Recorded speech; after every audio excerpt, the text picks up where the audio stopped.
Praise the lord హల్లెలూయా. 29వ తారీఖు 5వ నెల 2026వ సంవత్సరం. మన దేవుడిస్తున్న చక్కని మాట. రాజులు రాసిన 2వ గ్రంథం 18వ అధ్యాయము 7వ వచనం. కావున యెహోవా అతనికి తోడుగా ఉండెను, తాను వెళ్ళిన చోట నెల్ల అతడు జయము పొందెను. హల్లెలూయా. దేవుడు తోడై ఉంటే దేవుడు వెళ్ళమన్న చోట్లకు వెళ్తారు. ముందు అది దేవుడు ఎక్కడికి పంపితే అక్కడికి వెళితే అక్కడ దేవునికే విజయం ఉంటుంది. దేవునికి విరోధంగా రూపొందింపబడిన ఏ ఆయుధము వర్ధిల్లదు. దేవుడు వెళ్ళొద్దు అన్న ప్రాంతానికి వెళ్ళామనుకో దేవుని నామానికి అపకీర్తి వస్తుంది. దేవుడు నిన్ను విడిచిపెట్టేస్తాడు. నీవు మానవాకారిగా మిగిలిపోతావు. నీలో ఉన్న బలమంతా పోతుంది. అప్పుడు శత్రువు నిన్ను ఈజీగా సులభంగా ఓడించేయగలడు.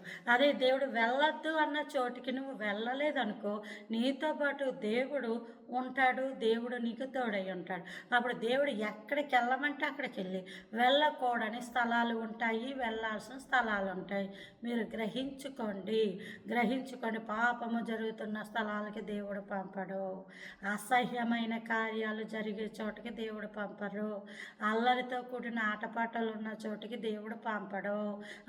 కష్టార్జితాన్ని దేవుడు దీవిస్తాడు, కానీ అన్యాయపు సొమ్ముని, దుర్మార్గపు సొమ్ముని దేవుడు దీవించడు.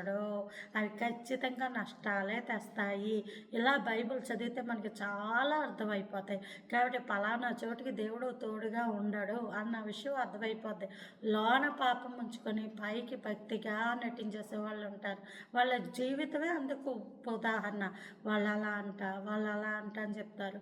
వాళ్ళు అలా ఉంటుండగా మరి అలాగ దేవుడిని ఆరాధిస్తున్నారని వీళ్ళు అనుకుంటున్నారు.